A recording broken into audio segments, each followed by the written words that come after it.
that day. Before we could talk about that day, let's just go back a little. My boyfriend asked me and my 11-year-old daughter to go to church with him.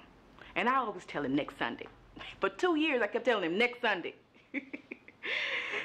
He would just not stop asking. So finally, I just went, you know, just to shut him up. It's not that I don't like church. It's just I knew too much. I seen too much. I grew up in church. My aunt played the piano, and she played for every church on earth.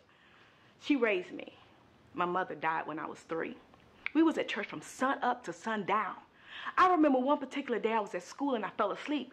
And the teacher, she tried to wake me up. And when she finally did, she said, "Why are you so tired?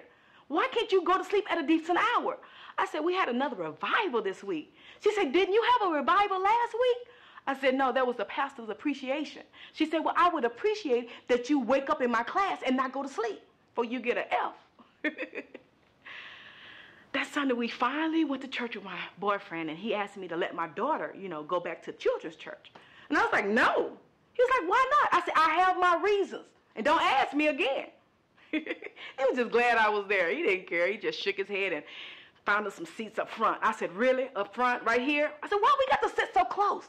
He said, "Only the devil sits in the back of the church." I said, "Not necessarily." But I knew I wasn't going to win that battle, so I just sat down. As the choir started to sing, my mind went back to when I was young and I sung in the choir. I remember one particular choir rehearsal. My aunt was playing a new song, and I asked if I could go to the bathroom. And so on my way to the restroom, I heard somebody say, "Stop, don't do that." So I asked the boys that were gathered around the window, I said, "What's going on?" And they just laughed and, you know, kept looking through the window. So finally, I just stepped up and looked through the window myself to see what was going on. And what I saw blew my mind. The pastor's son was having sex on the same table we use for children's church. I was like, "Oh my God!" And he looked up at me as if to say, "You're next." And the girl he was having sex with looked at me and said, "Go get help." I was 11 years old. Who was I going to tell? It's the pastor's son.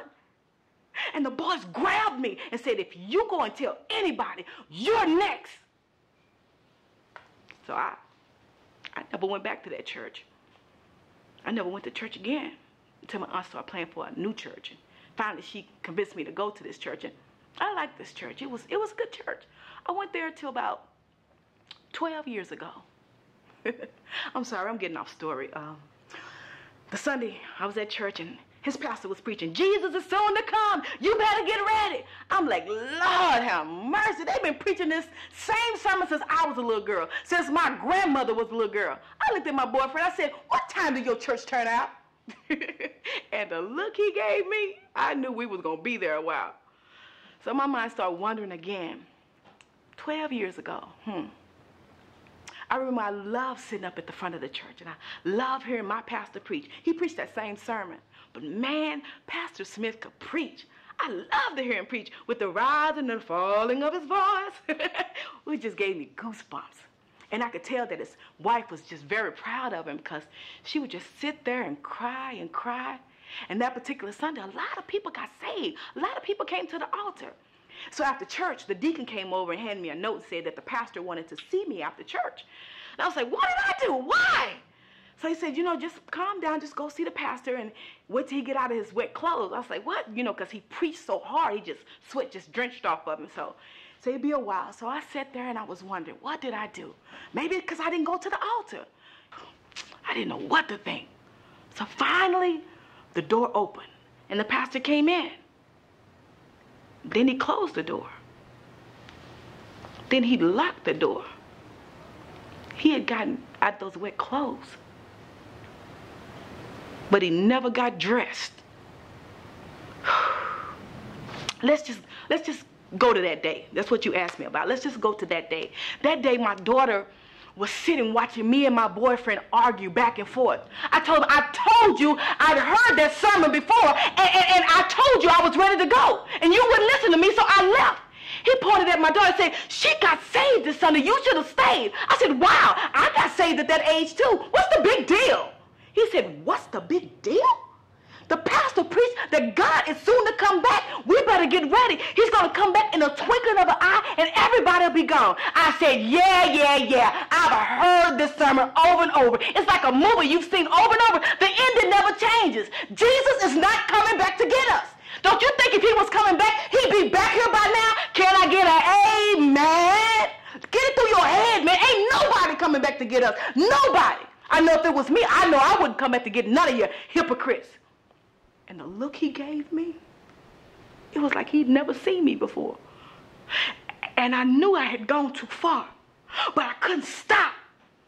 He said, may God have mercy on your soul. I said, yeah, and your soul too, brother preacher man. And I slammed the door in his face. Then I opened up the door and I went to tell him something, but he wasn't there. I mean, he was just standing there, and then he had disappeared. So I ran outside to look for him, and I couldn't find him. So I ran back in the house to tell my daughter, and I couldn't find her. I was like, what's going on? So I called my daughter's father to tell him that his daughter was missing. And I said, hello,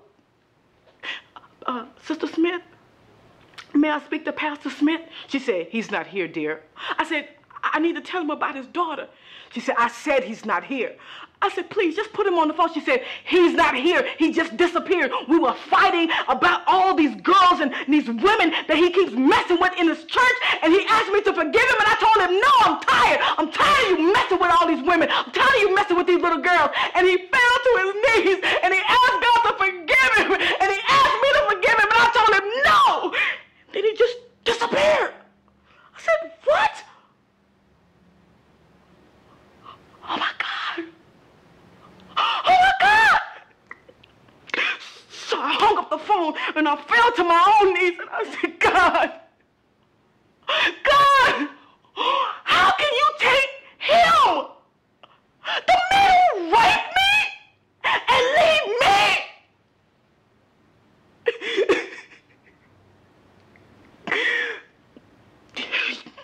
You know what? I can't do this. Cut the cameras off. I can't do this. I can't do this.